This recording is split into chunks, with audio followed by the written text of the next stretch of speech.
Tea Biz podcast delivers tea news that you need to know. A recap of the week's major headlines with commentary and cultural trends hosted by Dan Bolton. It is the voice of origin for tea professionals and enthusiasts worldwide. Think of us as a digital caravan of storytellers, bringing authentic, authoritative, and exclusive stories to you weekly from the tea lands.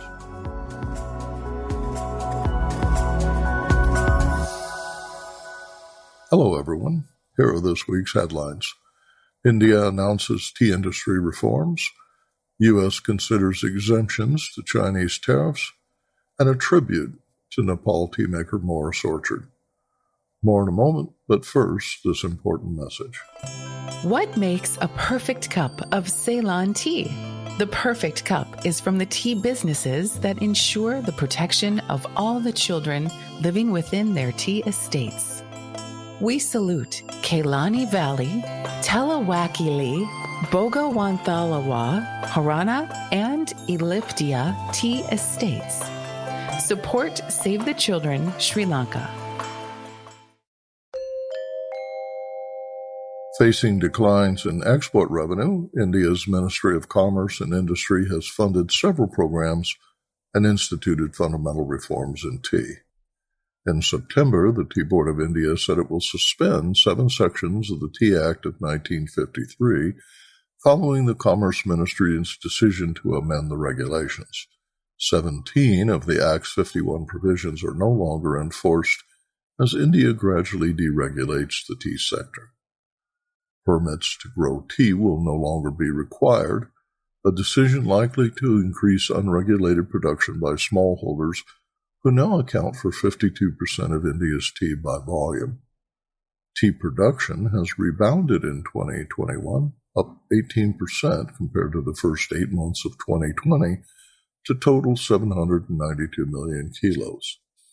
In the South, funds to expand mechanization demonstrate India's recognition that the cost of labor needs to be constrained. The Tea Board of India will disperse 18 to 20 crore, about $2.5 million annually, to various stakeholders under the new program. 275 smallholders in the Nilgiris, for example, qualified for subsidies that pay half the cost of battery-operated leaf trimmers and pruning saws. India's Minister for Commerce and Industry told executives on a recent trip to Assam that, quote, exports have remained stagnant for the last 10 years, end quote. She announced a 98 crore allocation, about $13 million in U.S. dollars, to boost tea exports from northeastern India. The announcement comes as Darjeeling exporters begin talks with Chinese buyers in hopes of offsetting a decline in sales to Japan. Prior to the pandemic, we've been trying to enter the Chinese market in a big way, said Anshuman Chanoria, chairman of the Indian Tea Exporters Association. The Chinese are willing to pay $15 to $40 per kilo, significantly more than the average price for tea exported from India.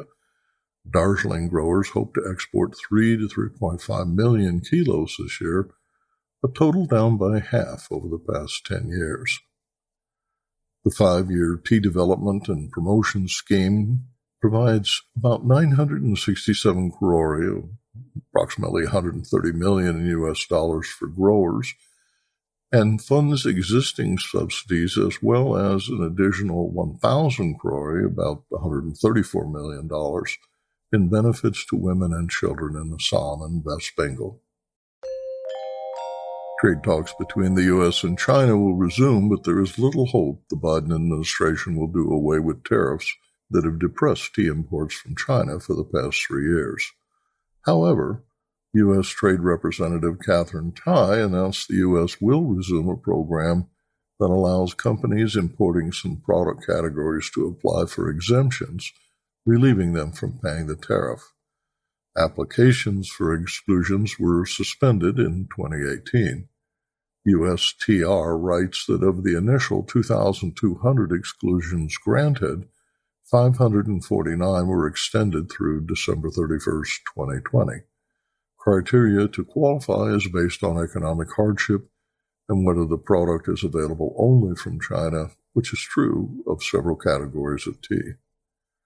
The U.S. currently charges duties on $350 billion of Chinese goods, penalizing importers who often pass the added expense to consumers. Tariffs add 7.5% to the price of Chinese tea. Tsai said the U.S. does not want to inflame trade tensions with China, but made it clear additional duties and restrictions could be imposed. Business Insight. Tariffs on tea are insignificant compared to those levied on steel and agricultural food products and create no hardship for the Chinese who annually export $2 billion worth of tea. The 50-day comment period on why the USTR should reinstate exemptions opens October 12th. The list of previous exemptions is posted on the USTR website. None of the 549 exemptions were granted to tea companies, but companies importing ink cartridges, submersible pumps, lampshades, bottle caps, and electric motors all made the list. Congratulations to Birmingham-based Royal Cup Coffee and Tea, a roaster and blender with 70 distribution centers, now celebrating 125 years in business. The COVID death of Teamaker Morris Orchard, general manager at the Jinchaibari Tea Estate in Nepal, is a sad reminder of the pandemic's toll on the global tea community. Orchard, a third-generation tea man, was 58. Welcome to the program, Kevin. Nice to be here. Will you share with listeners how Morris Orchard advanced tea making in his lifetime? He was sort of handpicked by the Gaiwali brothers when they started the Junchibari project as one of the up-and-coming managers. And they tuned into his authentic excitement about tea making, which was one of his main features. In the early 90s, there was always somebody in the factory that had the focus just on the tea making. And they would be proud of what they did, and they would have a certain amount of passion, and they would be respected by everybody in the factory. As costs and prices started to have less and less, that sort of passion and that person kind of got squeezed out of the system a little bit. A lot of factories ended up without that person. I think they selected Morris in the first place because they saw him as one of these people. He was always very happy to tell you stories about his past teas that he'd made and so on. And he really genuinely got up in the morning, excited to experiment and to refine his artisanal connection to this product. And it's kind of infectious when you're a tea buyer and you meet these kind of people. There are still a few in the Himalayas, and I'm always happy to hang out with them. What were some of his innovations? The Gaiwali brothers had been bringing in machines from here and there. They'd also been bringing in different cultivars. So it gave him a larger playground for experimentation.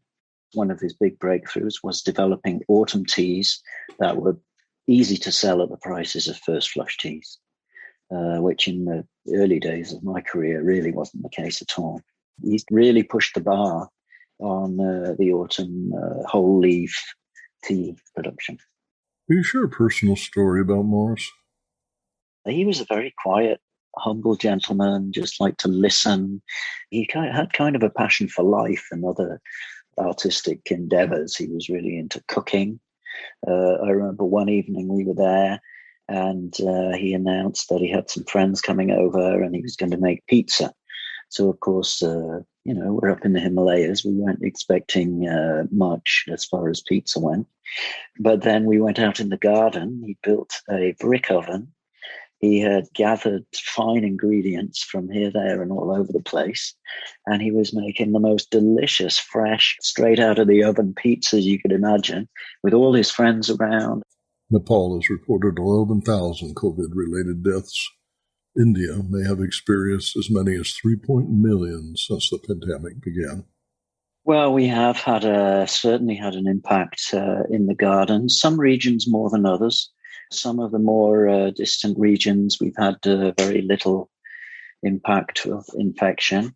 Other regions, it's been quite heavy. They're actually down in Calcutta, where the teas arrive and go through auction, and we're dealing with people that are the tasters and buying and selling. And I don't know anybody over there that hasn't lost friends in the last year or so. It's quite shocking how many people have been dying in Calcutta. COVID is less mysterious now, more methodical, numerical, with awesome, fearsome fatality counts that rival the 1918 pandemic. The greatest toll, however, is personal, affecting talented individuals like Morris Orchard, with repercussions that ripple through the global tea community. Arvinda Anantharaman in Bengaluru reports India's tea auction prices. India Tea Price Report for the week ending 2nd October 2021. The conversation around reforms continued. Last week, the Union Minister of State for Commerce and Industry, Anupriya Patel, visited Assam. She stopped by at tea gardens and met with stakeholders at an interactive session in Guwahati. She also visited the Guwahati Auction Centre. The minister has said that a sum of 1,000 crore rupees has been approved to be used exclusively for the overall development of tea garden workers in Assam and West Bengal. The focus of development is health, education, and skill development of women workers and their children. She added that the government proposes to set up packaging and training facilities in Assam for agricultural and other commodities. The minister asked all the stakeholders to come up with a self-sustainable model for holistic development of the industry towards developing Assam as an export hub. The Tea Association of India presented a paper to the minister where they've asked that the present import duty of 100% on tea to remain and not be reduced to prevent a greater influx of cheap tea into the country. In the south, the dip in exports continues to cause concern. Local media reported the severe shortage of containers, which has spiked freight rates significantly, that the cost of transportation now equals the value of cargo. About 4,000 containers of tea are exported annually from Tamil Nadu. Freight charges that were $1,950 to Rotterdam in December 2020 stand at $7,800 now. In auction sale 39 saw good demand in Kolkata. Orthodox continues to lead in demand with Middle East active. Darjeeling saw fair demand this week with Tata Consumer Products more active than Hindustan Unilever. Prices remain similar to the previous week, with Darjeeling seeing an average increase of 24 rupees this week. Guwahati saw good demand for leaf tea, with prices remaining mostly unchanged. North India saw fewer outlots than the south. In the south, Kannur and Coimbatore had a lower sale percentage at under 50% for orthodox leaf and dust.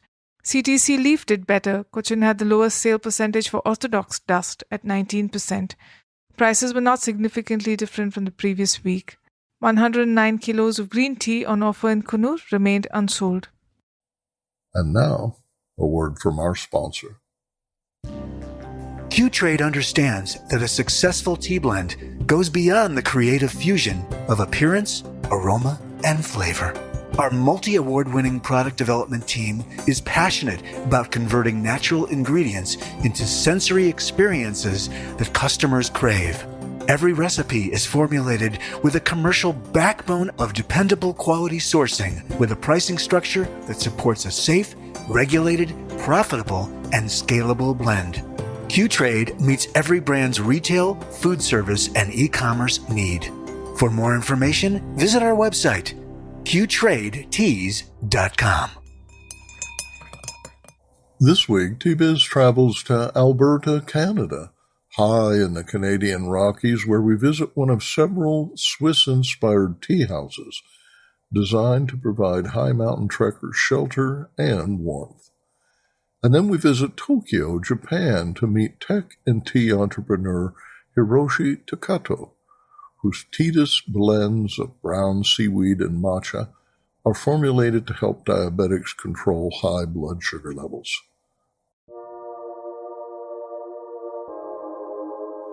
The rugged Canadian Rocky Mountains thrust nearly 20,000 feet into the sky, a haven for hikers that has inspired a unique style of high mountain tea houses built to provide warmth and shelter along the trail. In Banff, Alberta, Jessica Natalie Willard visits Jolene's Tea House, a refuge for mind and body. Jolene Brewster's new tea venture is the culmination of years of passion and business experience, along with a healthy dose of contemplation, courtesy of time spent in the Canadian Rocky Mountains. About 15 years ago, the entrepreneur from Banff, Alberta, ran a tea cafe. Then she moved into selling tea exclusively online and at markets. Now, she's back with a new business partner, a refined business concept, and a new name, Jolene's Tea House. Jolene, our listeners from around the world may not be familiar with the tradition of taking tea in the Canadian Rocky Mountains. Tell us a bit about the history of tea in the Banff region. So we live in a place where tea houses are unique to Canadian culture. They are a part of our history here in Banff. The tea houses we have in this region were actually built by Swiss guides, and they were built to be a refuge for hikers and explorers traveling and enjoying this countryside.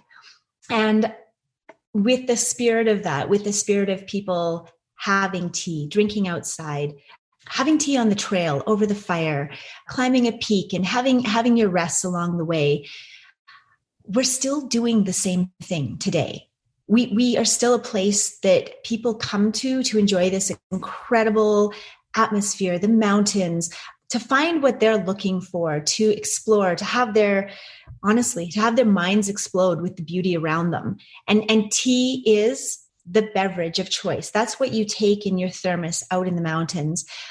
And I really believe that whether you're at home in front of your computer, working all day, we need those moments of pause, of presence, of introspection, of enjoyment, and a good cup of tea can give you all of that.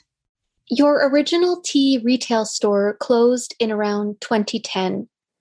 11 years later, what lessons learned have you carried into your new business venture?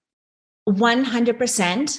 The model of our retail business going forward is so similar to what I've done at markets. And I have done hundreds and hundreds of farmers markets around Alberta, BC, across Canada. I've been to huge gift shows like the One of a Kind in Toronto, which is magnificent and a lot of work.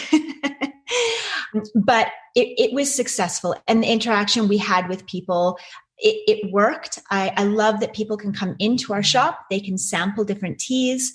They can smell. It's an educational process.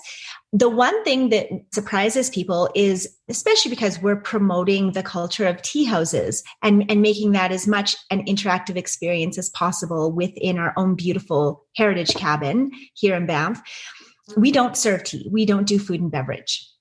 And I learned doing the markets, if I want to be able to talk to people and make it more educationally focused, we're not able to be pouring constant cups of tea and have that busyness and distraction. And we're not creating a to-go environment. How is the business of tea different today than it was your first time around? I think there's been some amazing companies like David's Tea, who've really made tea fun for people. And they've brought people who normally wouldn't be interested in tea. They've brought teenagers in. They've made it a modern, exciting environment. And I think that has opened the door for us to go to the next level, to delve even deeper into the organic, the quality, the minute differences. Paint a picture of the ideal Jolene's tea drinking ritual. Outside. If you can take a moment in your backyard, on your balcony, after your morning run, something with activity outside. I'm an avid horse rider, and trail riding in the mountains is one of my passions. And to be able to take a small saddlebag and pull out my thermos and have a drink of tea after my ride is incredible. My partner, Jess, would most likely run up a mountain and have a cup of yoga chai at the top.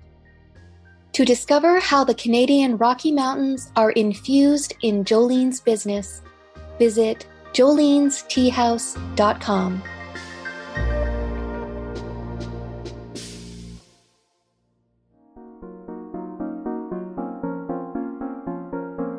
Tea has an ancient history of medicinal applications, many of which have been validated by scientific research. Joining us today from Tokyo is Hiroshi Takatoh, CEO, founder, and a blender who, with his team of food scientists and doctors at Japan-based Teatis Tea, is exploring tea as medicine. Your company's two new powdered teas, Calm and Awake, are condition-specific blends formulated for diabetics and pre-diabetics with high blood sugar levels. Why did you focus on diabetes? There is a population who diagnosed in diabetes. They lack the time to manage themselves. So we provide the fastest way to manage nutrition and control the blood sugar level. And also we give away to the solving the diabetes problem more widely. There's over 400 million people was diagnosed with diabetes globally right now. 122 million people in the United States are diagnosed with diabetes and pre-diabetes. I think that is a very huge problem. And the cause of their diabetes are rapidly increasing, and their main driver, we thought, is consumer lack of time and cooking skill to effectively manage their health. I think consumers with type 2 diabetes lose an average of 2.5 hours a day. We want to solve this problem, and so we want to provide the fastest way to manage nutrition without any cooking prep skills. Maybe 3 or 4 years ago, I started research and developed this product using ingredients that have been clinically tested to alleviate high blood sugar in diabetes with our doctor and dietitians. I want to give away for solving diabetes problem more widely. So every Teatis purchase contribute to the company's diabetes advocate task, which goes toward Insulin for Life USA, who provide insulin and disease management supply free of charge to diabetic patients. The Calm blend is a mix of traditional herbals such as turmeric and ginger. Awake contains matcha and powdered peppermint. Tell us a little bit more about the health benefits of brown algae and the healthful interaction of tea and seaweed. Our key ingredient is seaweed polyphenol and alginate and quercetin, which was clinical evidence for inhibiting digestive enzyme from digesting food into glucose. So therefore, it can be reducing the amount of sugar in the body and preventing blood sugar level from rising. So this mechanism also used in the medication to control high blood sugar level with diabetes. Consumers without diabetes can enjoy the benefit of the low sugar plant-based drink that prevent sugar crash and blood sugar spike before 30 minutes before their meal. That's the most benefit to control their after meal blood sugar spike. So now we produce two types of flavor. One is the matcha and mint based, and the two is the turmeric and ginger based flavor. And both is good for their hot latte or in the summertime. And the best way to use is put our tea on some skim or plant-based milk. 1 teaspoon, one teaspoon powder include the hot milk. That is easy to solve and easy to drink. So that is the most simple way to use our product. And also some customer using our product into their soup or something. So that is another best way to use it. So I definitely recommend it. Some other consumer are using our product with their smoothie. So the green smoothie, so maybe this way is more fit to the matcha flavors. You're making the point that its versatility encourages people to drink these tea blends in soups or smoothies or in a warm plant milk-based latte. The most important thing is easy to drink, so please enjoy.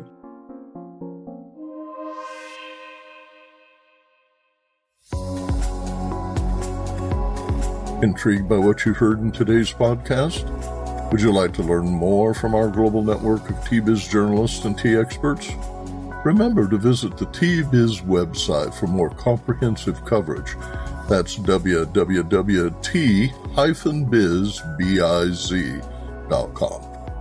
Thanks for listening. Farewell till next week.